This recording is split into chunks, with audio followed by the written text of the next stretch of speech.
The 2026 FIFA World Cup is upon us. The tournament being hosted in North America will have teams and players from all over the world, proudly representing their nations on the biggest stage. But today, we are here to discuss those unfortunate players that would have been pivotal to their teams but are missing the World Cup through injuries. We start this unfortunate list with Serge Gnabry. The veteran winger has been a viral part of Bayern's success over the years. Who could forget his 4 goals against Spurs in the 19/20 season where Bayern won it all? He is a player who's consistently shown up on the biggest stage. He played an active part in Germany's World Cup qualifying campaign, but in mid-April, playing for Bayern Munich, Gnabry suffered an adductor injury that ruled him out for the rest of the domestic season and confirmed his absence from the World Cup. His experience could have been essential for a German side that lacks that slight edge in the final third. Up next is a player that could have been instrumental to his team, Xavi Simons. The Netherlands are serious dark horses for this World Cup, and Xavi Simons was supposed to be their creative heartbeat. At 23, this was set to be his second World Cup. He'd established himself as one of Ronald Koeman's most trusted players. It was about to be his breakthrough at the world stage. But while playing for Tottenham against Wolves in the Premier League, he tore his ACL. Just like that, the dream was over World Cup in a heartbeat. The Netherlands still have quality, but losing a creative maestro like Simons could halt the Oranges' dream of winning their first ever World Cup. Another big name missing due to injury at this World Cup is Dejan Kulusevski. Sweden are going into this year's World Cup as minnows, but their best player and captain, a man who had reached another level entirely at Tottenham, might not be able to represent his nation at the World Cup. Losing Kulusevski is a massive blow for a nation that dared to dream. At number 3 is Estevão. The Brazilian young sensation broke onto the scene this season through his delightful performances for a dreadful Chelsea side. Many saw him as the next big thing coming out of Brazil. He proved them right by scoring 5 goals in his last 6 international appearances for Brazil. Under Carlo Ancelotti, he was a certified started at the World Cup. And then in April, playing for Chelsea against Manchester United, he pulled up with a grade 4 hamstring tear. He was in tears on the pitch.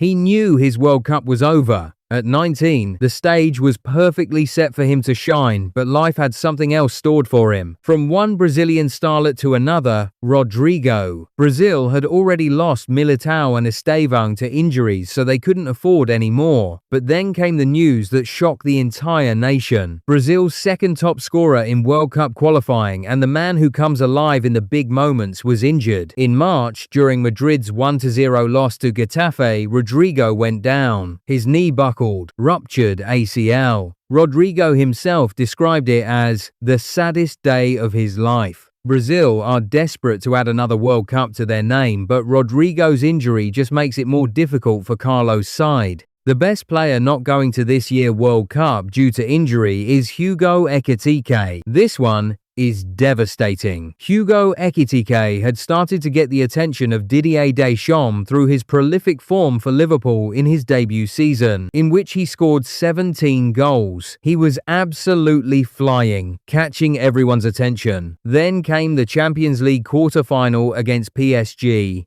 and 30 minutes in Achilles tendon rupture. One of the worst injuries in football. He's not expected to return until January 2027. The 2026 World Cup will still be spectacular, but imagine if all these players were fit. Imagine what could have been. Which of these absences hurts the most? Drop it in the comments below, and if you're new here, subscribe. We cover the beautiful game like no one else. See you in the next one.